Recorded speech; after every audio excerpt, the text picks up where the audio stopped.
ATP, what it do? It's your boy Rain, back at you guys with another one. Shout out to all my subscribers. Salute for all the support.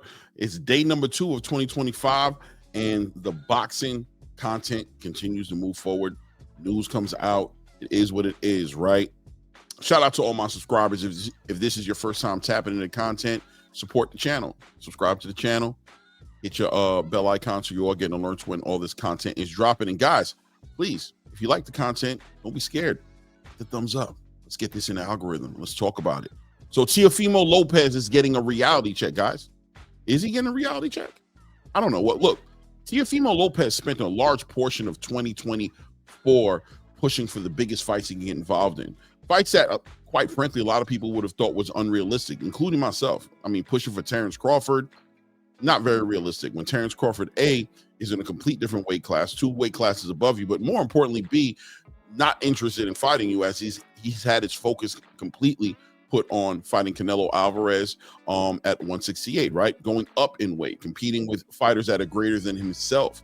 The same way Teofimo, for all argument's sake, is also concerned about challenging himself with fighters that are greater than himself, but still, in a career like Teofimo Lopez, in comparison to what Terrence Crawford has done, which is accomplished so much, becoming a 2 weight class undisputed champion, multiple weight division champion, he's really in his last hurrah, right? His last lap in the race, to where he's just trying to make the largest amount of money that he can make, and go out into the sunset, take care of his family, walk away fully in control of the capacity of his body, of his arms, legs, his mind, and make a lot of money at the same time.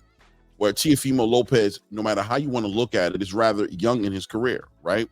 Teofimo Lopez is in a space where, although he's accomplished some things in comparison to his peers, maybe has accomplished a little bit more, but still, in the broad spectrum of his career and how many years he has left in boxing, he has a lot of things to still accomplish.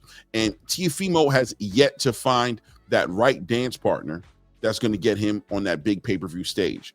That's what he wants, right? At the end of the day, he wants to get on the biggest stages. He feels like he should be getting the biggest purses, and he's understanding that his ability to be sellable, his ability to have people tune in and watch him, makes a difference on the kind of money he can receive. Well, listen, after pushing and trying to make a fight, even with a Duran Boots Ennis, trying to push him and Duran Boots Ennis to meet up in Madison Square Garden, and he'll challenge Duran Boots Ennis for his 147-pound IBF championship belt.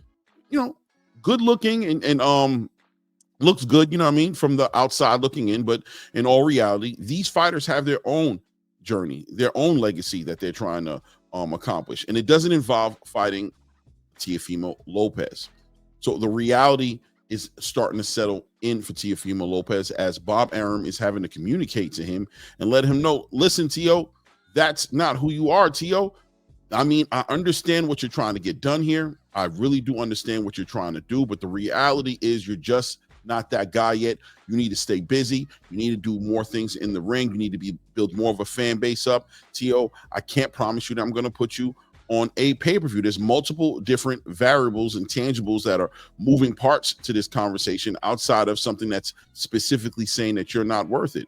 There's also a era of pay-per-view that we're in where piracy is at the highest it's ever been. Like, check it out here. Bob Arum says here, right? The boxing scene, and shout out to boxing scene, puts out an article. They interview Bob Arum, and it says, as piracy has crippled buys and altered the complexion of an option that boxing promoters have previously been eager to explore, the pay-per-view option, one coming high-file bout may provide some insight into the threshold. Top-ranked chairman Bob Arum told Boxing Scene Monday that he's increasingly reluctant to place a potential Teofimo Lopez, a junior welterweight title defense against former champion Subriel Matias on pay-per-view. And why? Well, quote unquote, Bob Arum says, I'm just not so enamored with pay-per-view. So few people buy them now, right?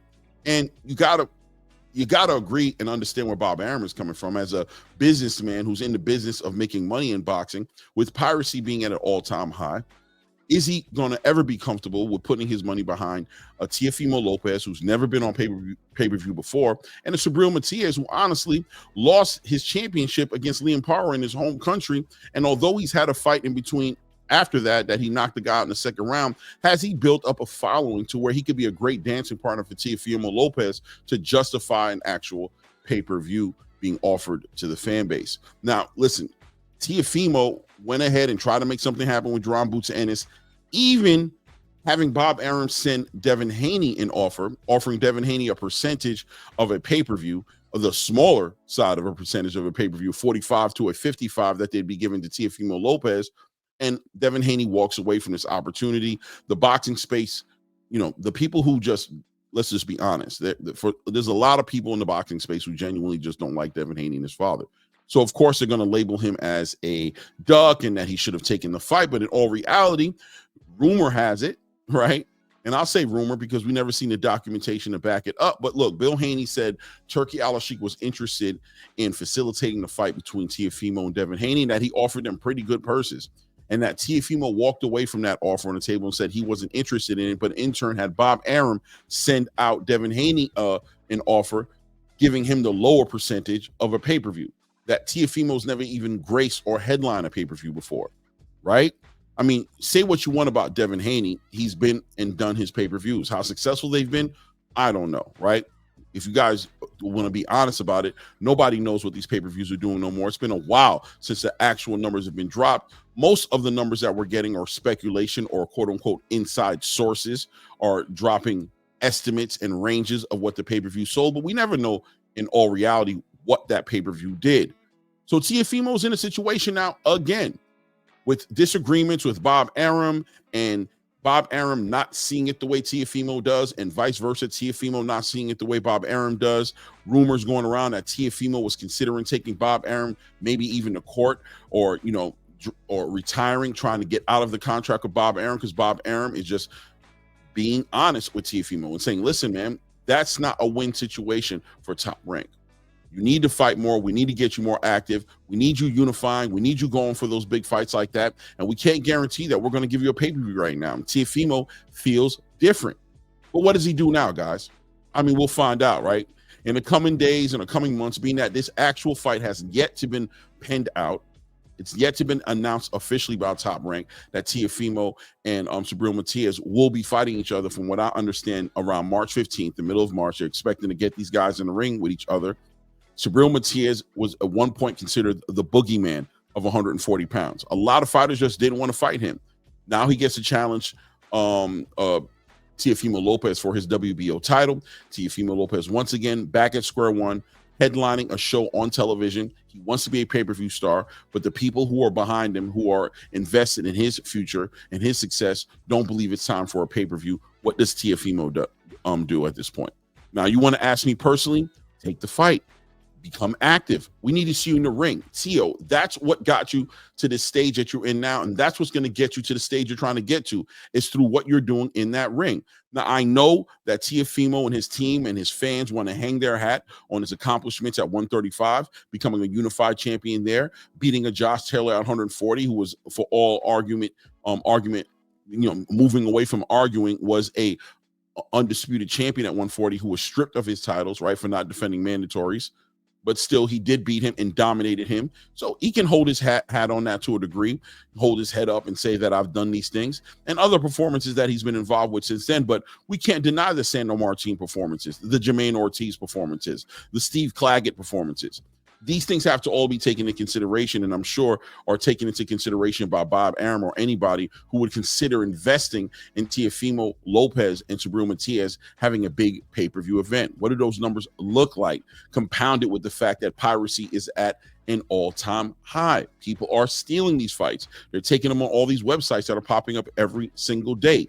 Even the best of the best fighters in the space right now, the greats, the faces of boxing like Canelo Alvarez and Gervonta Tank Davis, fight hard for their guarantees today because pay-per-views just aren't paying like they used to, are they? Well, Teo has gotten a little bit of a reality check.